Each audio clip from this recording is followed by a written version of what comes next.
listening to a Hope 1032 podcast.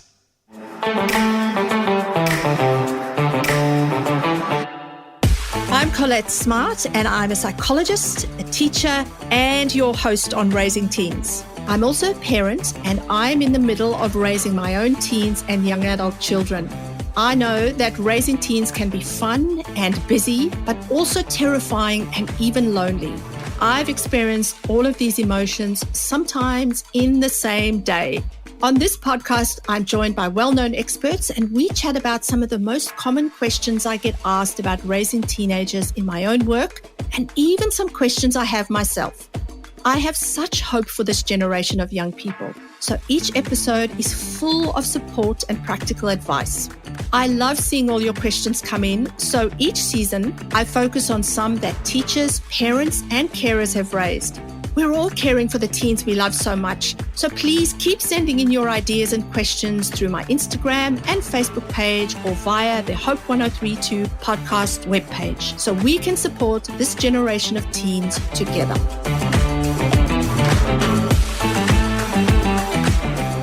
Hello and welcome back. Welcome to the very first mini episode of this season.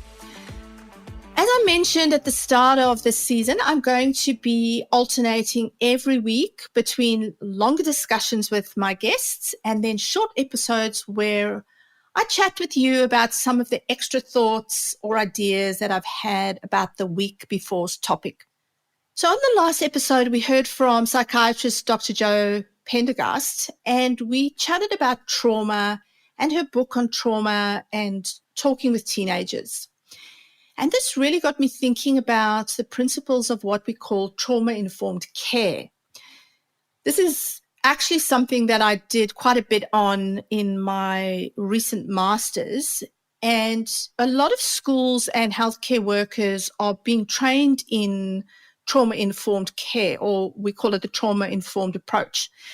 But I think these principles are really relevant to parents and carers who are working with teens who have experienced trauma. So you're probably thinking at this stage, what is trauma-informed care and how is this relevant to me? It's an approach that really doesn't blame victims, or we call them victim survivors, for their traumatic reactions, because everybody reacts to trauma in a different way because of their experiences or their personality or what they think your response might be.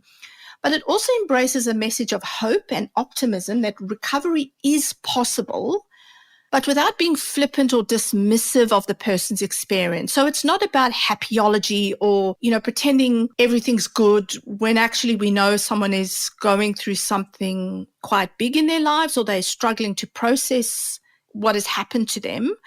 Dr. Kathy Kesselman, she says trauma survivors are seen as unique individuals who have experienced extremely abnormal situations and have managed as best they could. So it's important to keep that in mind so that we aren't dismissive of our teens when they come to us with what they're experiencing. So you might be thinking at this stage, okay, that's important, but what does this look like for me practically? I'm a parent or carer of a teen in my home or in my care, and they are a survivor of trauma. What do I do? How do I help them? Also, a little bit of what I hear behind that question often when you ask that of me is sometimes being related to a person can make the conversations much more challenging, and I'm feeling worried that I'm going to do this badly. And so I would like to almost flip that a little bit, and I want to encourage you that so often having that relationship, that foundation already there, can actually help our young people to feel like they can come back to us or come and talk to us when there's something difficult going on because of that foundation or that relationship that's already there. But I know as parents, it feels tricky. This area feels really hard because we hold back from bringing something up because we don't want to make our child feel worse or we don't want to feel more upset. And so we can tend to say or do nothing. And it's not because you and I don't care about them, but it comes from this fear of making something worse or feeling protective of our child.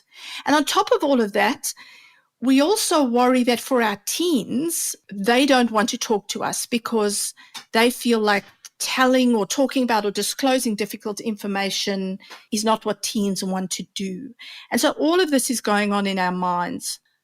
I suppose just to start, I'm thinking about this challenge for me from Jo's episode last week where she spoke about the quote from New Zealand psychologist Nigel Latta, who says, "Be the rock, not the ocean." And I can't stop thinking about this quote since this recording with Jo, because so often as a parent, I get swept up in the waves of the emotion of my children.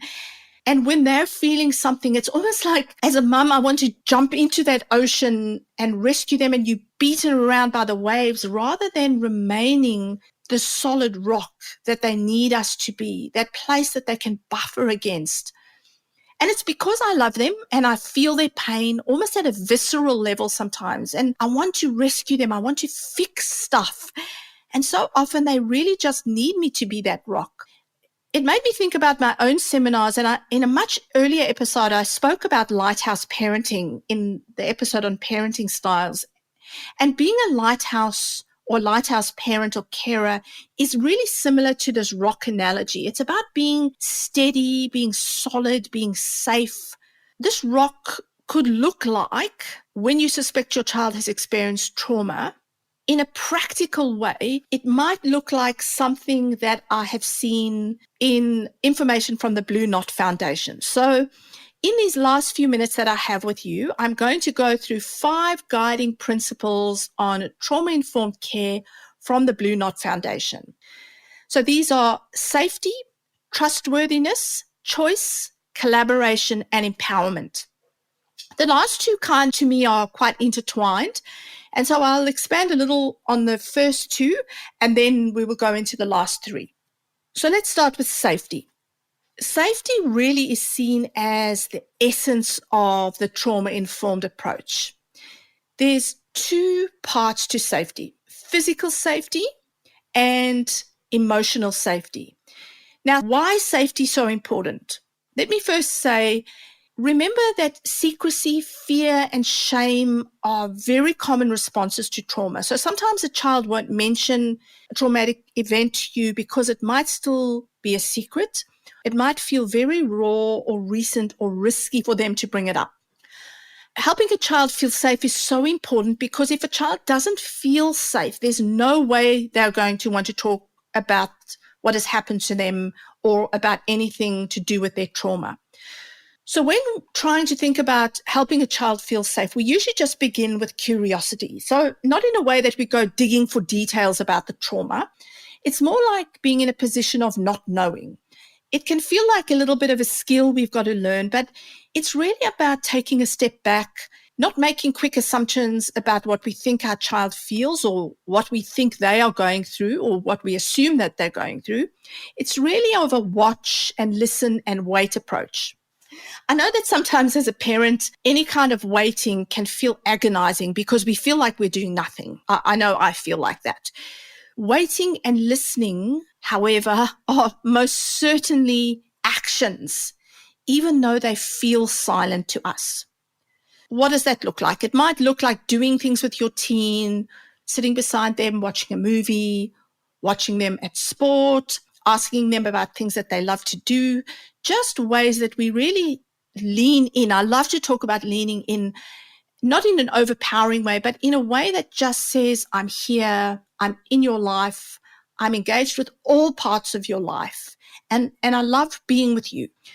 And so going back to these 2 important parts, so the physical safety, that is when your child does decide to talk with you. We really just want to have a place where we know that our child will feel safe and there's unlikely to be any interruptions from a younger sibling or from your own phone or the neighbor coming over or whatever it might be. You could even ask your young person if there's anything that you can do to make this space more comfortable for them. Help them to use deep breathing. Are they warm or are they cool? If it's feeling hot today? Do they need a drink, a hug if that's appropriate to them? Do they want to sit and cuddle the dog or the cat at the same time? Do they feel happier kicking a ball with you and doing something active, walking while you talk?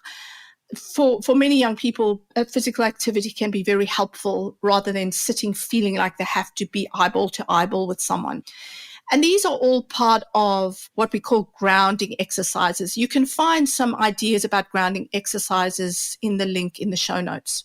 Then emotional safety, again, this is choosing a time when your child is likely to be responsive.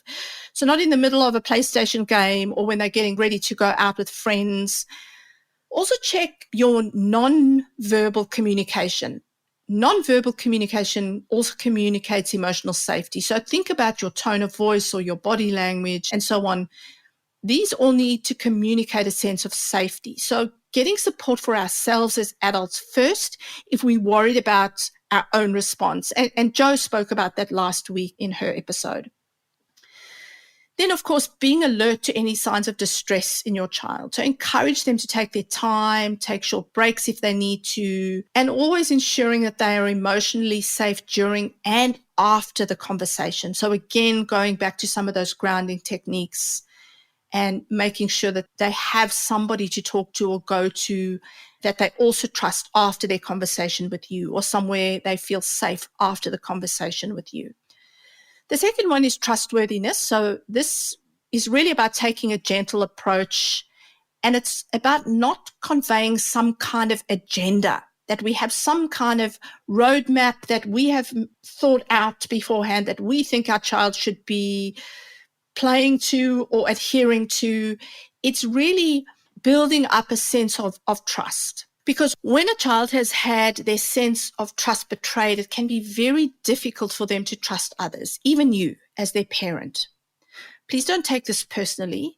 Wariness is actually a child's natural instinct. It's a way of keeping them safe now and protecting themselves. And they are going to have to learn to trust people again. Checking again your nonverbal communication, listening, don't interrupt. This goes back to the safety that we spoke about before. Unless you're concerned about their level of distress and you think they might need to breathe or pause or have a quick drink break, it's all right to do that. Building trust also means being clear about privacy, and that whatever they need to tell you when they're ready won't be told to anybody else, not grandma, not your own friends. It won't be brought up at the dinner table. And at some stage during building trust, you may talk about going to see somebody else who is more knowledgeable or might be able to help them, but that will come in the next steps. But it's asking them how they are feeling after and during the conversation. So at all stages, just checking up on them so that they learn to trust that you have their best interest at heart and what they tell you is confidential. As I said, the last three are interrelated. So it's choice, collaboration, and empowerment. So choice really is when you start the conversation, give your child choices around the conversation, where they feel comfortable talking, let them know they can stop at any time. A lot of these will be interchangeable. It's not a 5-step approach that you do each of these one by one. It's just about keeping all of these in mind as you go through a conversation with your child. Remember that when somebody has gone through trauma, sometimes they can feel like their choice was completely taken from them. And that is where these next three, the choice, collaboration, and empowerment, are very important. So in the collaboration, doing something with rather than for your child. They might want to talk while they kick a ball, as I said before, and that is, again, going back to their choice, them wanting to do something with you. But also, this builds into them seeking help from somebody outside of you or of the family. And very often this is a professional, but it's helping your child collaborate in seeking who they go to as the next step of support and helping them feel they're part of this process and collaborating in the choices as much as they can around the next steps. It is important to understand that trauma often leads to disempowerment. And so taking steps to help them feel more empowered really is about helping them move towards healing. The way you have the conversations, as I said, the next steps to feeling more empowered and finding a professional to support them further and contributing towards their healing is all part of the empowerment. Remember that trauma can erode self-esteem, so try to make your interactions respectful and kind and inclusive. Every step of your process with your young person needs to include some form of choice. Now, at some stage, getting support is not an option, especially if you believe your teen is in danger of hurting themselves or hurting others in any way. Getting support or professional help is not an option, but what the option or the choice is will be, let's decide together who you might see or what the next step is. Is our GP the next person that you go and see? You might tell them some of it this week, and then we can decide when we go back and talk a little bit more about the next steps. So really taking stages and a stepped approach. So I think really it's so important to think about our relationship with a child. If you're a parent or a carer who's in regular contact with a teen and you're in a good relationship, it's very different to an out-of-the-blue conversation with someone that's not there or has never had a personal connection with a young person. Please remember that you will also very likely need support yourself. You need to have other adults or your own professional support person to help you process some of the pain or some of the thoughts that come up and guilt or whatever might happen for you when your child discloses trauma. It is so important for you to have support yourself. Thank you for joining me on this mini episode, and I will see you again next time. If you found this episode helpful or gained some useful insight from it, please subscribe and review wherever you get your podcasts, and consider sharing it with your friends and family. I hope to see you next episode, but in the meantime, keep parenting with your teen's future adults in mind.